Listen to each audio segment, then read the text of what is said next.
As palavras me atingiram com mais força do que qualquer golpe físico, cortando o murmúrio polido da festa na cobertura de Victor Harding.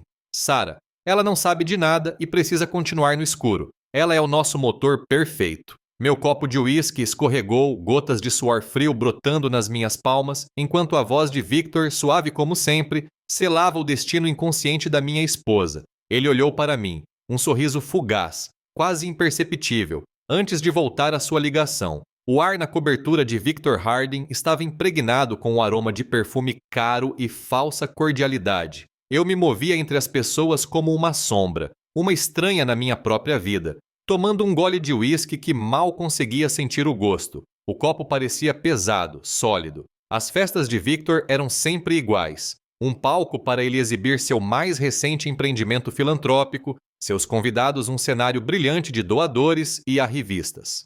Sentia a aspereza das minhas botas do meio-oeste no piso de mármore polido, uma dissonância silenciosa. Sarah, porém, prosperava nesse ambiente, não pela superficialidade, mas pela plataforma. Eu a vi do outro lado da sala. Seu vestido vermelho, um vibrante contraste com os tons suaves das outras mulheres. Ela estava inclinada para a frente, os olhos brilhantes e expressivos, explicando as complexidades de seu projeto Rios Limpos para um pequeno círculo de rostos atentos. Sua paixão era genuína, uma correnteza forte em um lago estagnado. Era isso que eu amava nela, aquela crença feroz e inabalável em tornar as coisas melhores. Victor, o rosto benevolente da fundação, pairava por perto, seu sorriso ensaiado, seu charme uma máquina bem azeitada. Ele era um showman, sempre. Eu sabia disso há anos, mas nunca havia compreendido a extensão total de sua performance até esta noite. Cruzei o olhar com Sarah quando ela fez uma breve pausa. Dei de ombros, cansado, e sussurrei. Já vou. Ela assentiu, com um sorriso cúmplice nos lábios. Ela entendia minhas limitações com esses encontros, minha aversão às ficções polidas trocadas como moeda de troca. A conversa animada da festa diminuiu um pouco enquanto eu caminhava em direção ao elevador. O ruído agora um rugido abafado atrás de mim. Ao passar pelo escritório particular de Victor, uma pesada porta de carvalho geralmente mantida firmemente fechada, notei que estava entreaberta, um filete de luz escapando para o corredor escuro. Vozes sussurradas escapavam, baixas e urgentes, cortando o zumbido de fundo. A curiosidade, ou talvez um instinto que eu ainda não havia nomeado, me atraiu para mais perto. Parei, fingindo ajustar meu botão de punho, o som da minha própria respiração de repente alto em meus ouvidos. A voz de Victor Harding, suave e controlada, era inconfundível. Ele estava ao telefone. Frank, disse ele, o nome familiar. Precisamos finalizar este acordo de sinergia até sexta-feira. Houve uma pausa, um farfalhar de papéis, então a voz de Victor novamente mais baixa desta vez, quase conspiratória. Foi então que eu ouvi, uma frase que me atingiu como um soco no estômago, mais fria e cortante do que o uísque que eu ainda segurava. Sarah, ela não sabe de nada e precisa continuar no escuro. Ela é o nosso motor perfeito. O mundo pareceu girar. O copo na minha mão ficou subitamente pesado, esquecido. O ar saiu dos meus pulmões num suspiro silencioso. Tudo se encaixou com uma precisão horrível e nauseante. As pequenas discrepâncias que eu havia ignorado, as respostas vagas que Victor dera quando o pressionei sobre os detalhes do financiamento, o entusiasmo inocente de Sarah. Tudo se uniu. Sarah, minha Sarah, era uma peça involuntária. Ela era uma ferramenta, um meio para um fim no esquema elaborado e frio de Victor. O motor perfeito, sem a menor ideia de que estava sendo movido pelo combustível sujo de outra pessoa. Uma raiva fria, silenciosa e profunda começou a ferver em meu estômago. Victor, pensei, apesar de todo o seu charme e astúcia, havia cometido um erro crucial. Ele presumiu que o motor não tinha cérebro e, talvez ainda mais importante, ninguém para vigiá-lo. Ele subestimou o homem que estava no corredor, ouvindo. Apertei o copo de uísque com mais força e o coloquei cuidadosamente na bandeja de um garçom que passava. Meus movimentos eram lentos, deliberados, cada passo um esforço consciente. Saí do escritório, me afastei da festa, em direção ao elevador. A descida foi rápida, o silêncio um alívio bem-vindo após a cacofonia lá em cima. Lá fora, o ar frio da noite mordia minhas bochechas. Acenei para um táxi que passava, a luz amarela um farol na noite da cidade. Para onde, senhor? Perguntou o motorista com a voz rouca. Abri a boca para dizer casa, mas a palavra travou. Casa parecia de repente inadequada, um lugar vulnerável demais para os pensamentos que agora fervilhavam em minha mente. Meu escritório, respondi, as palavras firmes, decisivas. O motorista assentiu, trocando de marcha. As luzes da cidade se tornaram borradas enquanto nos afastávamos. Isso exigiria reflexão, planejamento. Minha abordagem, resolvi, tinha que ser cirúrgica, precisa e completamente desprovida de emoção. O brilho das luzes traseiras do táxi se dissipava na rua escura da noite. Passava das 11 horas quando destranquei as portas de vidro da Sterling Financial. O zumbido baixo dos sistemas do prédio era o único som. Bob Miller, o guarda noturno grisalho, ergueu os olhos do seu quebra-cabeça de palavras cruzadas, os olhos arregalados por trás dos óculos. Daly, não esperava te ver tão tarde, disse Bob com a voz grave e rouca. Está tudo bem? Só alguns detalhes para resolver, Bob. Respondi, acenando com a cabeça. Talvez eu demore um pouco. Ele resmungou em compreensão e voltou a se concentrar no quebra-cabeça. A viagem de elevador até o 30º andar foi silenciosa, daquele tipo de silêncio que amplifica os pensamentos. Meu escritório estava escuro, as luzes da cidade desenhando padrões geométricos no chão. Larguei minha pasta sobre o mogno polido e liguei o monitor. A tela ganhou vida, banhando a sala com uma luz azul fria. Acessei o banco de dados financeiro seguro da nossa empresa, uma ferramenta projetada para fusões e aquisições, para rastrear fluxos complexos de dinheiro. Agora, ela tinha sido reaproveitada. Meus dedos deslizavam pelo teclado buscando conexões, qualquer coisa que ligasse Victor Harding a algo além de sua imagem pública impecável. Comecei pela fundação Blue Earth, depois pelas finanças pessoais de Victor, cruzando nomes, endereços e empresas de fachada. As horas se misturavam. Às 2 da manhã, o esboço preliminar era sombrio. O dinheiro circulava por caminhos tortuosos, doações surgiam pouco antes da concessão de licenças, empreiteiros com históricos duvidosos conseguiam contratos lucrativos sem licitação. Os padrões eram tênues, quase invisíveis para o observador casual, mas sob o olhar atento do meu olhar experiente, começaram a se consolidar. Uma onda fria de repulsa me invadiu. Era pior do que eu imaginava. Finalmente, consegui me desvencilhar da tela quando os primeiros raios de sol começaram a despontar no horizonte. Ao chegar em casa, a casa estava escura e silenciosa. Encontrei Sarah dormindo, encolhida na nossa cama. Tomei um banho, mas a eco da água quente pouco fez para dissipar o resquício desagradável da minha descoberta. Naquela manhã, Sarah entrou na cozinha com um sorriso radiante no rosto. Você não vai acreditar, Dale, disse ela, praticamente vibrando de animação. O Sr. Schmidt acaba de confirmar uma doação de $5 milhões para o projeto Clean Rivers. 5 milhões. Isso muda tudo. Ela olhou para mim, os olhos brilhando com pura alegria, aquele tipo de otimismo genuíno que eu geralmente apreciava. Forcei um sorriso, um esforço físico que tensionou os músculos da minha mandíbula. Que maravilha, querida, consegui dizer, estendendo a mão para pegar a dela. Sua confiança, sua crença genuína na bondade deste trabalho era algo frágil. Eu sabia, com uma certeza angustiante, que não podia lhe contar ainda. A verdade a esmagaria, obliteraria o próprio alicerce de sua paixão. Sabe, eu disse, tentando fazer minha voz soar casual. Com todo esse dinheiro novo, provavelmente deveríamos dar uma olhada mais de perto nos relatórios da fundação, por transparência, e para garantir que tudo esteja em ordem, sabe, para sua proteção. Observei seu rosto, avaliando sua reação. Sarah franziu levemente a testa. Minha proteção? Isso é repentino. Normalmente você deixa a papelada comigo. Ela me observou por um instante, depois sua expressão suavizou. Mas você tem razão. Mais dinheiro significa mais escrutínio. E é gentil da sua parte se oferecer para ajudar. Agradeço. Ela se inclinou e beijou minha bochecha. Ela viu cuidado. Eu vi o primeiro movimento em uma guerra. Nas 2 semanas seguintes, minhas noites foram consumidas pelos relatórios públicos da Fundação Terra Azul. Mergulhei em balanços patrimoniais, listas de contratados e resumos de projetos, transformando meu escritório em uma sala de guerra de planilhas e documentos destacados. As anomalias saltavam aos meus olhos, destoando completamente da fachada de filantropia legítima, contratos de construção para limpeza de leitos de rios e estabilização de margens. Projetos diretamente relacionados à iniciativa de Sarah. eram repetidamente concedidos às mesmas poucas empresas, sem qualquer processo de licitação competitivo registrado. Descobri que essas empresas eram todas doadoras importantes da Fundação Terra Azul.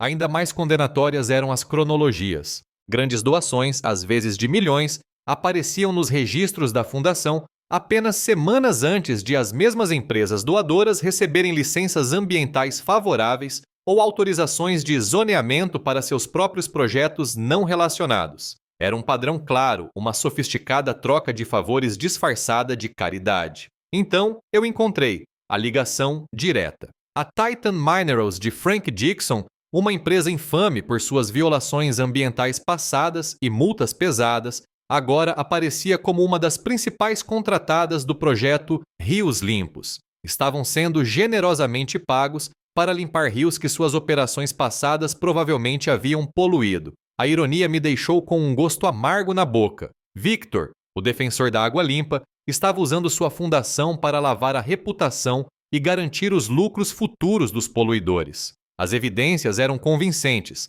até mesmo condenatórias, mas eu sabia que não seriam suficientes para derrubar Victor. Ainda não. Aquilo era apenas o esqueleto financeiro. Eu precisava de carne e osso. Precisava de um ponto de entrada, algo que Victor jamais suspeitaria. Precisava de um cavalo de Troia. Meu escritório, normalmente um lugar de cálculos estratégicos e decisões imparciais, havia se transformado silenciosamente em um centro de comando. Operação Transparência era o nome que eu lhe dei mentalmente, uma ironia sombria considerando as camadas de engano que eu estava desvendando. Durante o dia, eu navegava pelas correntes familiares do capital de risco, assistindo a apresentações, analisando planilhas, fazendo o tipo de investimento que mantinha a Apex Ventures lucrativa. Minha gravata estava impecável, meu aperto de mão firme, minha expressão indecifrável. Ninguém imaginaria a turbulência que se passava por baixo da superfície. Mas quando o escritório esvaziou e as luzes da cidade começaram a atingir o crepúsculo que se aprofundava, o trabalho de verdade começou. Noites e fins de semana desapareceram em meio a uma avalanche de dados. O café se tornou meu combustível, o brilho do monitor, minha única companhia. Nancy Johnson, minha assistente por 15 anos, era perspicaz demais para não perceber. Ela me acompanhou em inúmeros negócios, tanto triunfantes quanto desastrosos. Certa terça-feira de manhã, enquanto colocava uma caneca fumegante de café na minha mesa, seus olhos se estreitaram. "Você tem aquele olhar, Dale", disse ela, com a voz calma, mas perspicaz. Aquele olhar que você tem quando está desmontando alguma coisa, peça por peça. Consegui esboçar um sorriso forçado. "Apenas um acordo complexo, Nancy. Nada fora do comum." Ela apenas assentiu com a cabeça, os lábios comprimidos numa linha fina, deixando-me com o meu trabalho. Ela não insistiu, e esse era um dos muitos motivos pelos quais eu a valorizava. Ela entendia que algumas batalhas eram melhor travadas em silêncio, e eu estava, de fato, desmontando algo. O império de Victor era uma teia extensa e intrincada. Através dos registros públicos da Fundação, cruzados com documentos corporativos e divulgações de lobby, comecei a mapear sua influência. Ele não era apenas um filantropo, era um mestre manipulador. Sua rede se estendia por executivos corporativos, funcionários municipais e até mesmo outras organizações ambientais sem fins lucrativos, aparentemente legítimas. A Fundação Terra Azul, agora eu via com clareza arrepiante, era menos uma instituição de caridade e mais um centro de negociação de influência, habilmente disfarçado de filantropia. Dinheiro entrava disfarçado de boa vontade e favores saíam, disfarçados de progresso. Os dados financeiros que eu tinha eram uma base sólida, mas representavam apenas a superfície. Para realmente expor Victor, eu precisava de mais. Precisava de comunicações internas, e-mails, memorandos, atas de reuniões. Precisava de detalhes concretos do projeto, os custos reais versus os custos declarados. Precisava de detalhes sobre os processos de licitação, ou a falta deles, informações que revelariam a conivência, e eu sabia que não podia pedir isso a Sarah. Ela era muito próxima, muito confiante e muito vulnerável. Ela ainda era o motor perfeito, funcionando com combustível limpo, alheia aos gases tóxicos do escapamento. Minha mente começou a vasculhar contatos antigos, projetos passados, buscando uma perspectiva. Eu precisava de alguém de dentro, ou pelo menos alguém com um motivo para investigar mais a fundo. Então, um nome surgiu das profundezas da minha memória: Doutora Anna Davis, uma engenheira brilhante e discretamente determinada. Sua startup, Aquavitas, havia sido apresentada à Apex Ventures alguns anos antes. Nós a recusamos. Muito nichada, muito em estágio inicial, argumentou o conselho. Sua tecnologia de filtragem de água, um sistema revolucionário de bionanotecnologia, no entanto, ficou na minha cabeça. Era exatamente o tipo de solução inovadora que a Fundação Blue Earth precisava. Tem sido defendidas iniciativas que realmente poderiam fazer a diferença na limpeza dos rios. Em vez disso, Victor estava canalizando dinheiro para empresas como a Titan Minerals, cujos métodos eram antiquados e cujos lucros frequentemente ocorriam às custas do meio ambiente. Na manhã seguinte, com uma determinação silenciosa, localizei as informações de contato da Aquavitas. Disquei o número. Um jovem com voz hesitante atendeu. Aquavitas, como posso ajudá-la? Perguntou ele. Meu nome é Dale Peterson, eu disse com a voz firme. Sou da Apex Ventures. Estou procurando o Dr. Davis. Nos conhecemos há alguns anos. Houve uma pequena pausa. Ah, sim, Apex Ventures, vocês nos rejeitaram, se bem me lembro. A acusação velada em seu tom era clara. As circunstâncias mudam, respondi com suavidade, com um distanciamento ensaiado na voz. E isso não se trata apenas de investimento. O consultório da doutora Anna Davis era espartano, prático, com um leve aroma de ozônio e o zumbido suave de equipamentos científicos. Ela era exatamente como eu me lembrava. Direta, inteligente, com os cabelos escuros presos em um rabo de cavalo sem frescuras. Ela me encarou com um olhar analítico, os braços cruzados.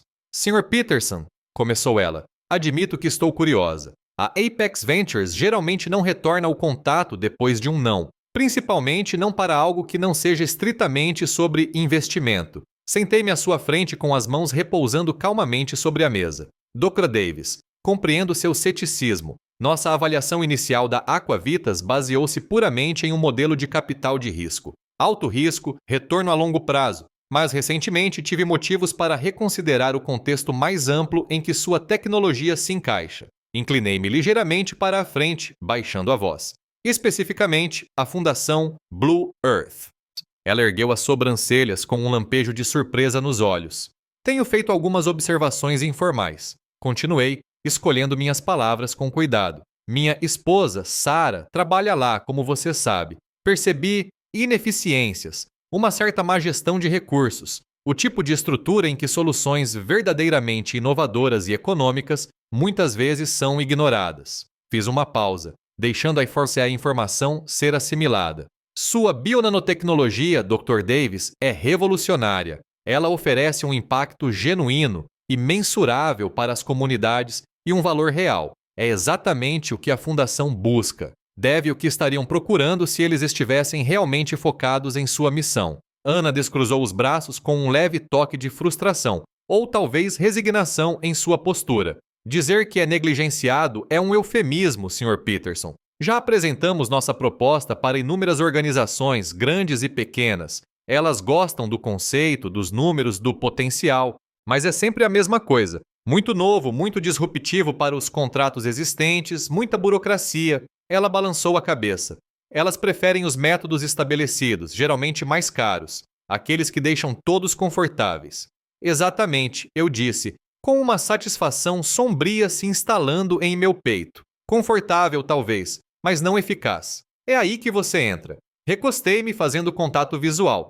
Acredito que sua tecnologia merece uma chance de provar seu valor, e acredito que a Fundação Terra Azul, apesar de todas as suas falhas atuais, poderia ser essa plataforma. Você apresenta a Aquavitas a eles. Eu posso oferecer consultoria, ajudá-lo a navegar pela burocracia, apontá-lo para as pessoas certas, ou melhor, para longe das erradas. Não expus a corrupção de Victor em detalhes. Ainda não. Seria demais, cedo demais. Em vez disso, insinuei uma realidade mais benigna, embora ainda frustrante. Há uma resistência natural à verdadeira inovação em qualquer grande organização, especialmente uma que lida com fundos públicos e de doadores. Velhos hábitos são difíceis de morrer. Os relacionamentos existentes estão enraizados. Será um desafio, mas sua tecnologia fala por si só. Ana ficou em silêncio por um longo momento, batucando o dedo na mesa. Seu olhar estava distante, como se estivesse imaginando leitos de rio se clareando, a água se purificando. Ela era movida pelo impacto, pelos resultados concretos do seu trabalho. Via as engrenagens girando, as possibilidades se desdobrando em sua mente. Para ela, não se tratava de dinheiro, não primordialmente. Tratava-se de ver o trabalho de sua vida fazer uma diferença tangível. Eles nunca nos considerariam por conta própria, disse ela finalmente, com a voz suave. Não depois de termos sido rejeitadas tantas vezes por tantos dos seus associados. É aí que a Apex Ventures entra, respondi. Estamos preparados para fazer um pequeno investimento inicial legítimo na Aquavitas, o suficiente para dar a vocês alguma margem de manobra, fornecer credibilidade e demonstrar que uma empresa conceituada acredita no potencial de vocês. Não é uma grande aquisição, mas um sinal forte. Isso os posiciona de forma diferente, como parceiros, não apenas como mais uma startup implorando por financiamento. Ela olhou para mim com uma esperança cautelosa surgindo em seus olhos. Você acha que isso poderia funcionar? Acho que a sua tecnologia é importante demais para ser ignorada, eu disse. E acredito que, com uma abordagem estratégica, podemos fazê-los perceber isso. Ela ponderou, o peso da sua frustração lutando contra o vislumbre de uma nova oportunidade. Finalmente, assentiu. Muito bem, Sr. Peterson. Vou preparar uma proposta para a fundação e aceitarei esse investimento para a Aquavitas. Uma pequena e imperceptível mudança na minha postura. A primeira fechadura encaixou.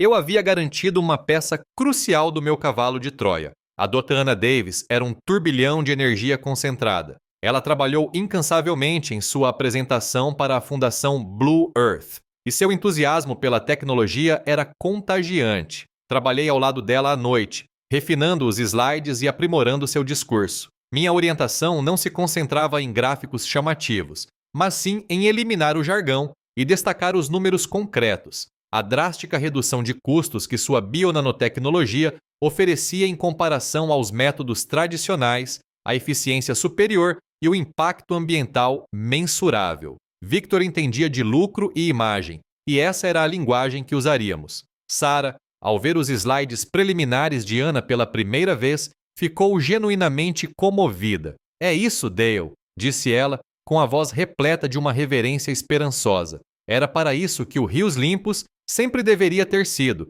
Progresso real, ciência de verdade. Sua crença fez meu sorriso forçado doer. Alimentou a chama silenciosa dentro de mim, sabendo que aquilo em que ela acreditava estava corrompido. A reunião de apresentação foi um evento impessoal em uma das salas de reuniões refinadas da fundação. Victor Harding estava sentado na cabeceira da mesa, com um sorriso afável, mas o olhar constantemente avaliador. Inicialmente, ele se mostrou cauteloso com uma startup pequena. Seu império fora construído sobre grandes contratos já estabelecidos. Mas a apresentação de Ana, resumida às suas principais vantagens econômicas, juntamente com minha presença discreta e o endosso implícito da Apex Ventures, começou a quebrar sua resistência. Eu havia mencionado casualmente a alguns doadores influentes que a Apex estava explorando tecnologia ambiental inovadora. Victor, sempre atento à percepção pública, também viu o valor imediato em relações públicas de defender algo genuinamente inovador. Parecia bom, soava responsável e prometia economizar dinheiro. No fim, a Aquavitas conseguiu a aprovação para um projeto piloto. Sarah estava radiante, abraçando Ana com um carinho genuíno que me deu um nó no estômago. Ana, por sua vez, apenas assentiu com a cabeça, com uma satisfação discreta nos olhos. O cavalo de Troia estava dentro dos portões. Ana começou seu trabalho, integrando-se rapidamente às operações da fundação. Ela era a especialista, a inovadora, com acesso aos sistemas internos, especificações de projetos e detalhes orçamentários para garantir a integração perfeita de sua tecnologia. Antes de ela começar, eu lhe forneci uma lista. Fique de olho nessas métricas de eficiência, Ana, eu disse, entregando-lhe uma folha impressa. Para onde vai o dinheiro de fato depois das doações iniciais? Quais são os prazos para aquisição? Os fornecedores são os mesmos em todos os projetos? Essas não eram perguntas aleatórias. Eram os dados precisos de que eu precisava para construir meu caso contra Victor. Inicialmente, Ana focava apenas nos desafios técnicos e só enxergava os entraves burocráticos. Mas, à medida que se aprofundava na investigação, comparando os registros da fundação com a realidade no terreno, as irregularidades começaram a surgir. Alocações orçamentárias que não correspondiam aos gastos reais, pedidos de equipamentos que nunca foram totalmente utilizados, cadeias de suprimentos que passavam por empresas de fachada antes de chegar ao local do projeto. Ela começou a documentar essas discrepâncias meticulosamente e imparcialmente, compartilhando-as comigo por canais seguros. Nossas conversas noturnas se tornaram rotina, cada uma adicionando mais um tijolo ao muro de evidências. Enquanto isso, Sarah permanecia completamente alheia. Ela estava entusiasmada com o progresso visível que a Aquavitas estava fazendo no programa piloto, transbordando de orgulho pela dedicação de Ana ao projeto Rios Limpos. Continuei no meu papel de marido solidário, sempre me oferecendo para revisar seus relatórios, uma maneira informal de me inserir ainda mais no fluxo de informações, verificar as descobertas de Ana e garantir que os próprios esforços de Sarah não estivessem comprometendo inadvertidamente minha investigação. O retrato de Victor Harding e sua fraude sistêmica estava se tornando mais claro, nítido e condenatório a cada dia que passava. A teia era vasta e intrincada, mas estava se desfazendo fio por fio, lentamente. As escolhas mais custosas da vida são frequentemente feitas nos momentos mais silenciosos, sob o pretexto de boas intenções. Fique até o final para ver como elas realmente se desenrolam. Os relatórios de Ana tornaram-se cada vez mais sombrios. Ela tinha tido acesso ao software de contabilidade principal da Fundação Terra Azul para o projeto piloto e, a partir daí, conseguiu rastrear as irregularidades mais profundas. Dale, disse ela durante uma de nossas ligações, com a voz tensa de indignação profissional. As faturas dos contratos de reforço do leito do rio estão inflacionadas em pelo menos 30%, e todas estão passando pelas mesmas 3 empresas de fachada. Meu maxilar se contraiu. Você consegue rastrear essas empresas de fachada? Já fiz isso, respondeu ela com sua eficiência inabalável. Tudo leva a Frank Dixon, Titan Minerals, o mesmo Frank Dixon cuja empresa foi multada por poluição e que agora é, de alguma forma, um dos principais parceiros da Clean Rivers. A ironia era amarga, palpável. Então, alguns dias depois, ela encontrou a prova definitiva. E-mails, Dale, sussurrou ela, com a voz quase inaudível, entre Victor e Dixon, discutindo divisão de lucros nos contratos de construção e transferências pessoais para as contas offshore de Victor. Eles estão tentando esconder, mas está lá. Consiga-me tudo o que puder, ordenei com a voz monótona. Todos os discos, todas as transferências, provas irrefutáveis. Enquanto Ana reunia meticulosamente os documentos digitais, Sarah, alheia à tempestade que se aproximava, começou a notar suas próprias mudanças na estrutura da empresa. Certa noite, enquanto jantávamos, ela franziu a testa. O Victor está diferente ultimamente, estressado, mais agitado nas reuniões, e tem atendido muitas ligações particulares. Parece menos transparente, sabe? Ela mexia na comida com uma ruga de preocupação entre as sobrancelhas. Ele me respondeu rispidamente hoje por causa de uma questão orçamentária. Ele nunca faz isso. Vi minha brecha, uma pequena fenda na barragem. Murmurei, mantendo um tom casual. Isso não é típico do Victor. Talvez seja apenas a pressão de administrar tanto dinheiro. Às vezes, com grandes fundações, as coisas podem ficar nebulosas. Sabe, muitas variáveis envolvidas. Para proteger a todos e a reputação da fundação, uma auditoria independente talvez não seja uma má ideia. Sarah ergueu os olhos, surpresa. Uma auditoria? Dale, isso causaria um alvoroço danado. Victor odiaria. Ele sempre foi tão cuidadoso com a imagem da fundação. Ela descartou a ideia com um gesto de mão.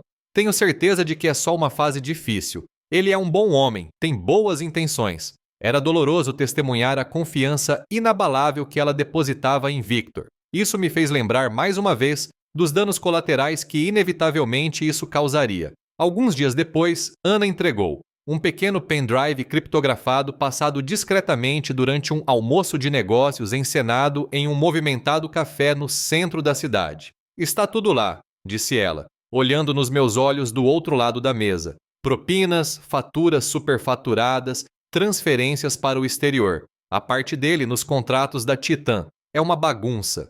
De volta ao meu escritório, com o disco rígido conectado, os arquivos abertos, o quadro completo se solidificou. A intrincada teia que eu vinha desvendando há semanas estava agora exposta. Registros detalhados de lucros ilícitos, empresas de fachada canalizando dinheiro diretamente para Victor Harding, instruções explícitas dele para Dixon. Estava tudo lá, inegável, suficiente para derrubar todo o seu império cuidadosamente construído. O triunfo silencioso foi rapidamente ofuscado por um peso diferente. As consequências públicas seriam imensas. Para os doadores, para a fundação, para os milhares que acreditavam em sua missão. E então havia Sarah. Seu rosto, animado por uma paixão genuína, surgiu em minha mente. Sua crença em Clean Rivers, na suposta benevolência de Victor, seria destruída. E eu sabia, com uma certeza que me gelou até os ossos, que meu papel nessa descoberta, meu engano deliberado também destruiria a confiança que ela depositava em mim.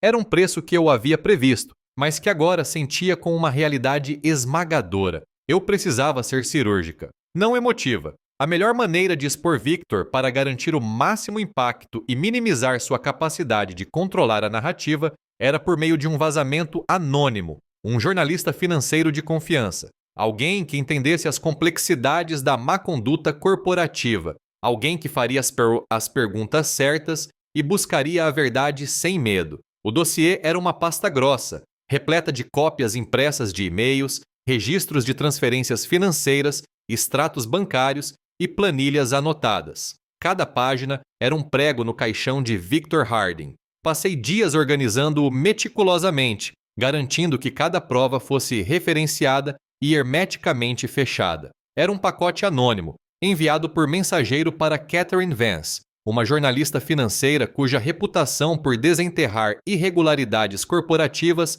era lendária.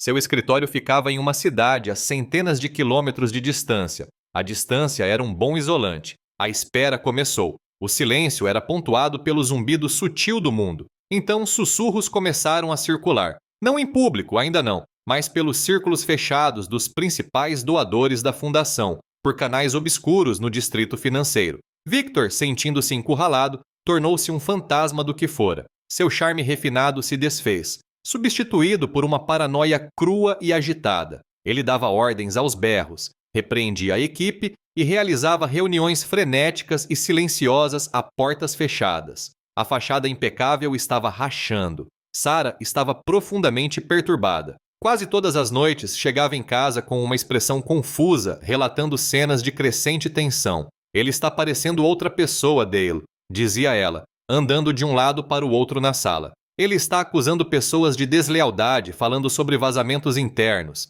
É inquietante. Ela também ouvira os rumores, vagas insinuações de irregularidades financeiras, mas se agarrava à sua crença na missão da fundação. Confrontou Victor, buscando respostas, buscando segurança. Ele, é claro, descartou veementemente os boatos como ataques infundados de rivais invejosos, uma campanha difamatória para minar o bom trabalho que realizavam. Sarah, com sua fé inabalável, queria acreditar nele. Então, numa manhã de terça-feira, quebrou. Eu estava na minha mesa, a cacofonia habitual do pregão soando como um zumbido distante. Meu celular vibrou com um alerta. The Business Ledger. Império filantrópico exposto. Fundação Harding como fachada para fraude? A manchete gritava. Prendi a respiração, cliquei no link, as palavras gravando-se na minha retina. Catherine Vance não poupou palavras. O artigo foi uma exposição devastadora, desmascarando o império filantrópico cuidadosamente construído por Victor Harding como nada mais que uma fachada para corrupção sistemática.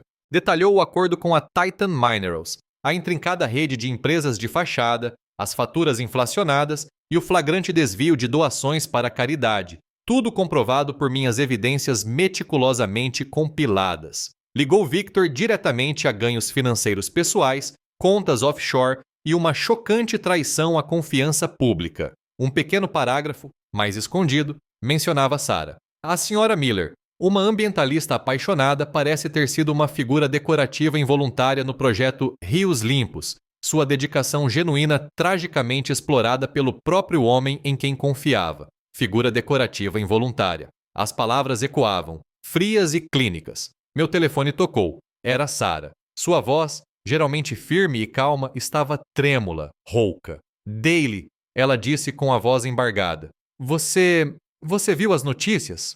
Houve uma pausa, uma inspiração ofegante. Eu acabei de ler. É verdade? Sua pergunta era crua, desesperada. Sarah, comecei, mas ela me interrompeu, sua voz se elevando, aguda pela dor que eu havia lhe causado. Você sabia? Não sabia? Todo esse tempo você sabia. Você sabia sobre Victor. Por que não me contou? Por que me deixou entrar nessa? As perguntas vieram em torrente, acusações misturadas com mágoa. Fechei os olhos, uma onda de exaustão me invadindo. Não havia mais como me esconder. Volte para casa, Sarah. Eu disse com a voz baixa, mas firme. Vou te contar tudo, desde o começo. Quando chegou, seu rosto estava pálido e marcado por lágrimas. Seus olhos, geralmente tão brilhantes e determinados, estavam fundos. Ela desabou no sofá com o jornal amassado na mão. Sentei-me em frente a ela e comecei. Desde o momento em que ouvi a ligação de Victor no corredor da cobertura, a frase arrepiante motor perfeito, até a investigação discreta, passando por Anna Davis, as evidências e o vazamento anônimo. Revelei tudo, cada detalhe doloroso. Ela ouviu em silêncio, o olhar fixo em algo além de mim. Quando terminei, o silêncio na sala era ensurdecedor. Ela finalmente olhou para mim, os olhos repletos de uma profunda e dolorosa traição. De Victor, sim, uma traição imensa, capaz de abalar o mundo. Mas, por baixo disso, uma traição silenciosa, quase imperceptível da minha parte. Meu engano, por mais bem-intencionado que fosse, a havia ferido profundamente. As consequências foram rápidas, brutais e absolutamente caóticas. Poucos dias após a publicação do artigo de Catherine Vance, Victor Harding foi preso. Os canais de notícias exibiram incessantemente imagens dele sendo levado algemado, seu rosto antes sereno agora pálido e contorcido de raiva. Seu império, construído sobre mentiras e idealismo roubado, desmoronou. Frank Dixon, juntamente com vários outros indivíduos envolvidos, enfrentou suas próprias consequências legais. A Fundação Terra Azul, com sua nobre missão irremediavelmente manchada, foi dissolvida e seus bens restantes congelados enquanto as investigações federais começavam. Sarah estava com o coração partido, não apenas triste, mas profundamente destruída. A paixão de sua vida, o projeto Rios Limpos, a causa a qual ela havia se dedicado de corpo e alma, foi exposta como uma farsa cruel, uma ilusão meticulosamente elaborada para enriquecer Victor. Ela se isolou, uma figura quieta e atordoada em nossa casa outrora tão vibrante. A traição de Victor era uma ferida aberta, mas por baixo dela, uma dor ainda mais insidiosa se agravava. A minha própria decepção. Tentei explicar, tentei justificar minhas ações. Sarah, eu fiz isso para te proteger. Eu disse com a voz embargada pelo cansaço. Para proteger seu trabalho, sua reputação, tudo em que você acreditava. Se eu tivesse te contado antes, ele teria dado um jeito de nos silenciar. Tinha que ser cirúrgico. Ela escutou, o olhar distante, fixo em algum ponto invisível além de mim. Me proteger? Sussurrou, a voz rouca, me deixando ser uma marionete, me deixando entregar meu coração a algo podre enquanto você sabia? Você me fez acreditar em uma mentira por meses, Dale. As palavras pairaram no ar, pesadas e verdadeiras. O engano, por mais necessário que eu o considerasse, havia criado uma barreira significativa e dolorosa entre nós. Sua confiança, antes absoluta, agora estava fraturada, talvez irremediavelmente. Em meio às consequências, houve uma pequena e clara vitória. A doutora Anna Davis e a Aquavitas, agora livres da sombra de Victor, rapidamente ganharam reconhecimento. Sua tecnologia, superior e honesta, encontrou novos parceiros legítimos, ansiosos por realmente fazer a diferença. Ela me enviou um e-mail discreto, um simples "Obrigada, Dale". Foi um pequeno consolo, uma lembrança de que algo de bom havia surgido dos destroços. Sentei-me no meu escritório tarde da noite, com as luzes da cidade a desfocarem-se lá fora, pela janela, e refleti sobre o custo moral da minha vingança cirúrgica. A justiça tinha sido feita. Victor fora desmascarado, a sua corrupção exposta, mas o preço pessoal era imensurável. Tinha alcançado o meu objetivo, mas o custo foi o idealismo vibrante de Sarah, a sua crença inabalável na bondade das pessoas e a confiança imediata e frágil no nosso casamento. O silêncio entre nós em casa, Era mais pesado do que qualquer discussão verbal. Sarah iniciou um processo de cura lento e agonizante. Passou horas caminhando à beira do rio, sem enxergar seu potencial para a limpeza, mas sim seu estado atual como uma metáfora da corrupção que ela inadvertidamente havia defendido. Foi forçada a confrontar sua própria confiança ingênua, sua visão otimista da natureza humana e o lado frio e sombrio da ambição e da ganância. Foi um aprendizado doloroso, um aprendizado que ela não havia buscado. Dali e Sarah. Enfrentávamos um futuro incerto, nosso relacionamento tenso, alterado para sempre pelos acontecimentos. A casa parecia grande demais, silenciosa demais. A confiança, antes um alicerce sólido, agora estava repleta de rachaduras. Compreendi então que a justiça, embora necessária, muitas vezes cobra um preço duradouro do espírito humano e dos laços que nos são caros. Algumas cicatrizes nunca desaparecem por completo. O silêncio em nossa casa se estendeu, tênue e frágil nas semanas que se seguiram. O nome de Victor Harding tornou-se uma mancha em todos os noticiários, sua fachada filantrópica despedaçada. A fundação, a razão de ser de Sarah, havia desaparecido, suas boas intenções afogadas em um mar de mentiras. Ela vagava pelos dias como um fantasma, seu espírito apagado, sua crença em algo puro destruída. Eu a observava, impotente a arquitar de sua própria dor, mesmo que fosse por um bem maior. Eu havia feito justiça, a minha maneira fria e calculista. Victor estava pagando seu preço. Frank Dixon e os outros pagariam o deles. A tecnologia de Anna Davis finalmente encontraria seu verdadeiro propósito. Mas a vitória parecia vazia. Minha vingança cirúrgica havia aberto uma ferida em Sarah e, por extensão, em nós. Seus olhos, quando encontraram os meus, carregavam uma acusação silenciosa, uma pergunta persistente sobre por que eu a havia deixado viver sob aquela falsa luz por tanto tempo. Ela estava começando a se curar, eu sabia, aprendendo a navegar pelo mundo com uma nova dureza, uma sabedoria dolorosa, mas a sombra do que eu havia feito, o engano deliberado, pairava entre nós como uma parede invisível. O futuro era incerto, mas uma coisa era certa. O preço da verdade, às vezes, é tudo o que você pensava ter.